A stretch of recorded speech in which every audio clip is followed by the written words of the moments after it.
गुरु प्यारी साध संगत जी, हार्दिक स्वागत है आपका हमारे चैनल अनमोल साखिया प्रेशियस इंस्पायरिंग स्टोरीज पर। आज हम आपके लिए लेकर आए हैं एक ऐसी अद्भुत और प्रेरक कथा जो आपके दिल को छू जाएगी, आपके मन को जागृत करेगी और आपको जीवन के सच्चाई, धैर्य, निस्वार्थ सेवा और आस्था के महत्व की गहराई से परिचित कराएगी। इस कथा में हम देखेंगे कि कैसे जीवन में कठिनाई, संघर्ष और असमंजस के बीच भी धैर्य, नेकदिलता और भक्ति से मनुष्य अपने और दूसरों के जीवन में खुशी और उजाला ला सकता है। वीडियो शुरू करने से पहले कृपया हमारे चैनल को सब्सक्राइब करें और बेल आइकन दबाएं, ताकि हमारे हर नए वीडियो का नोटिफिकेशन तुरंत आपके पास पहुंच सके। अगर यह वीडियो आपको प्रेरक लगे तो कृपया लाइक, कमेंट और इसे अपने मित्रों और परिवार के साथ ज़्यादा से ज़्यादा शेयर करें। तो आइए, बिना किसी देरी के हम बढ़ते हैं आज की अनमोल साखी की ओर, जो आपके मन को शांति और आनंद देगी, आपको सच्चाई के पथ पर चलने की प्रेरणा देगी। हम लोगों के अंदर एक सवाल अक्सर उठाता रहता है कि जो दुष्ट पापी लोग होते हैं वो हमेशा खुश क्यों रहते हैं, और जो अच्छे लोग हैं वह हमेशा दुखी क्यों रहते हैं। आज की कहानी इसी के बारे में है। यह कहानी हमें सिखाती है कि जीवन में हर घटना के पीछे एक गहरा उद्देश्य होता है और हमें हमेशा भगवान पर विश्वास रखना चाहिए। एक छोटे से शहर में एक विधवा स्त्री रहती थी। उसके 3 छोटे-छोटे बच्चे थे, 2 बेटियां और 1 बेटा। उसके पति की मृत्यु जवानी में ही हो गई थी, जिसके बाद परिवार की सारी जिम्मेदारी उस अकेली स्त्री के कंधों पर आ पड़ी थी। वह दिन-रात मेहनत करती, मगर गरीबी और सामाजिक तानों ने उसे हर कदम पर कमजोर करने की कोशिश की। फिर भी वह अपने बच्चों के लिए जी रही थी। उसके पास न तो कोई रिश्तेदार था जो उसका साथ देता, न ही कोई स्थायी रोजगार। वह छोटे-मोटे काम करके जैसे तैसे अपने बच्चों का पेट भरती थी। लेकिन एक दिन वह गंभीर रूप से बीमार पड़ गई। उसकी कमजोर हालत और बढ़ती बीमारी ने उसे चिंता में डाल दिया। वह सोचने लगी, मेरे बाद मेरे बच्चों का क्या होगा? कौन इनका पालन पोषण करेगा? यह चिंता उसकी तबीयत को और बिगाड़ रही थी। उसका अंतिम समय नजदीक आ रहा था। एक रात, जब वह अपने बच्चों के साथ अपनी झोपड़ी में लेटी थी, यमराज का एक दूत उसकी आत्मा लेने धरती पर उतरा। दूत ने देखा कि वह स्त्री कमजोर हालत में जमीन पर पड़ी है और उसके तीनों बच्चे उससे लिपटकर रो रहे हैं। यह दृश्य देखकर दूत का दिल पसीज गया। उसने सोचा, इन बच्चों का पिता पहले ही मर चुका है। अगर मैं इनकी माँ की आत्मा ले गया तो ये अनाथ हो जाएंगे। इनका पालन पोषण कौन करेगा? दया से भरा हुआ दूत उस स्त्री की आत्मा लिए बिना ही वापस यमराज के पास लौट गया। जब यमराज ने दूत को खाली हाथ देखा तो उन्होंने क्रोधित होकर पूछा, तुम उस स्त्री की आत्मा लेने गए थे, फिर खाली हाथ क्यों लौटे? दूत ने विनम्रता से जवाब दिया, स्वामी, मुझसे गलती हो गई। मैं उस स्त्री और उसके बच्चों का दुख देखकर उनकी आत्मा नहीं ले सका। वे बच्चे अपनी माँ से लिपटकर रो रहे थे और उनके पास कोई सहारा नहीं था। अगर मैं उनकी माँ को ले आता तो उन बच्चों का क्या होता? इस दुनिया में लोग इतने स्वार्थी हैं कि बिना मतलब कोई मदद नहीं करता, और जो मदद करते हैं वे या तो बदले में कुछ चाहते हैं या अपने एहसान का बोझ डालते हैं। दूत ने याचना की, मेरी प्रार्थना है कि उस स्त्री को कुछ और समय दिया जाए ताकि वह अपने बच्चों को बड़ा कर सके। यमराज ने गुस्से में कहा, मूर्ख, परमात्मा की बनाई सृष्टि में कोई नियम नहीं तोड़ा जा सकता। जो कुछ लिखा है वही होता है। तुमने ईश्वर के नियमों का उल्लंघन किया है और यह अपराध है। तुम्हें इसकी सजा भोगनी होगी। तुम धरती पर मनुष्य बनकर जाओगे और तब तक वहां रहोगे जब तक तुम अपनी मूर्खता पर 3 बार हंस नहीं लेते। जैसे ही तुम 3 बार हंसोगे, तुम्हारी सजा पूरी होगी और तुम वापस मेरे पास लौट आओगे। यह कहकर यमराज ने दूत को धरती पर भेज दिया। दूत मनुष्य के रूप में धरती पर प्रकट हुआ। वह बिना वस्त्रों के बेहोशी की हालत में सड़क के किनारे पड़ा था। ठंड से उसका शरीर कांप रहा था। उसी समय एक गरीब कुम्हार वहां से गुजर रहा था। वह अपने बच्चों के लिए मिट्टी के बर्तन बेचने शहर जा रहा था।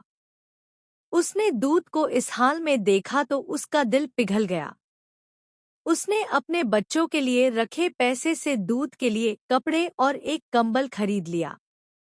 दूत ने कपड़े पहनकर कुम्हार का आभार जताया और कहा, मेरे पास न घर है, न परिवार, न कोई काम। मैं कहाँ जाऊं? कुम्हार ने कहा, मेरे साथ चलो, मैं तुम्हारा खर्च उठा लूंगा।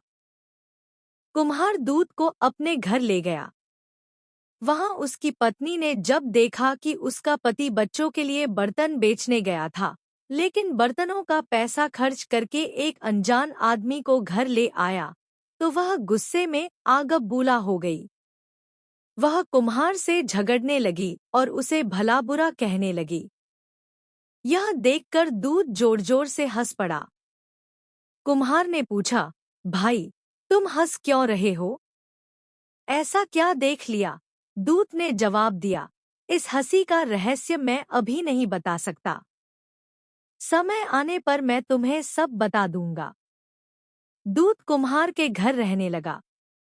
उसने जल्दी ही कुम्हार का काम सीख लिया।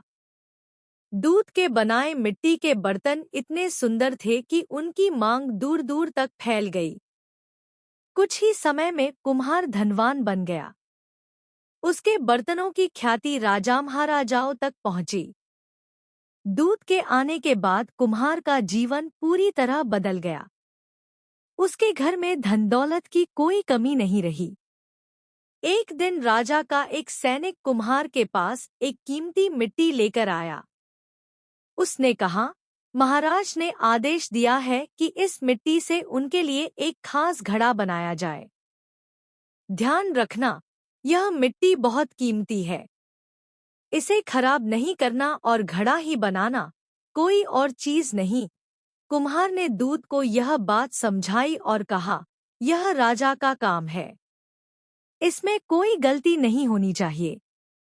लेकिन दूत ने उस मिट्टी से घड़ा नहीं, बल्कि एक सुंदर मटकी बना दी। जब कुम्हार ने यह देखा तो वह घबरा गया।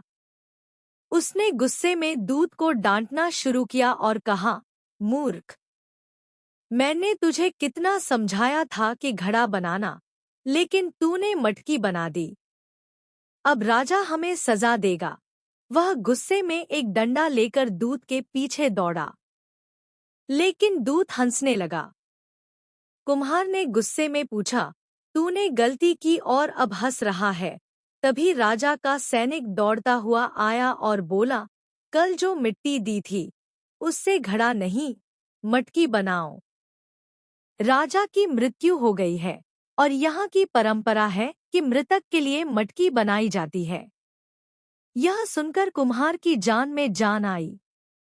उसने दूत के पैर पकड़ लिए और माफी मांगने लगा। उस दिन कुम्हार ने समझा कि दूत कोई साधारण इंसान नहीं है। कुछ दिन बाद एक बूढ़ी औरत 3 युवतियों के साथ कुम्हार की दुकान पर आई। वे अपनी शादी के लिए बर्तन खरीदने आई थी। दूत ने उन युवतियों को पहचान लिया। ये वही 3 बच्चे थे जिनकी मां की आत्मा वह नहीं ले गया था। उसने बूढ़ी औरत से पूछा, ये लड़कियां कौन है? बूढ़ी औरत ने बताया, इनकी मां की मृत्यु बचपन में ही हो गई थी।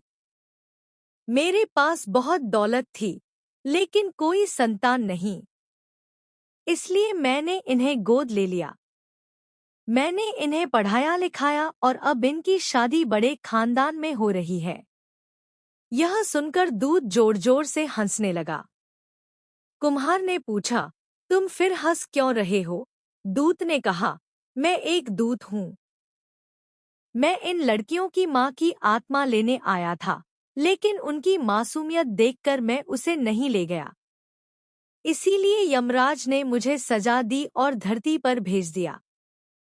पहली बार मैं तब हंसा जब तुम्हारी पत्नी मुझ पर गुस्सा कर रही थी, क्योंकि वह नहीं देख पा रही थी कि मेरे आने से तुम्हारा भाग्य चमकेगा। दूसरी बार मैं तब हंसा जब तुम मुझे डंडे से मारने दौड़े, क्योंकि तुम्हें नहीं पता था कि राजा की मृत्यु हो चुकी है। और आज मैं तीसरी बार हंस रहा हूँ, क्योंकि मैंने उस दिन जो निर्णय लिया वह सही था। परमात्मा जो करता है अच्छा ही करता है।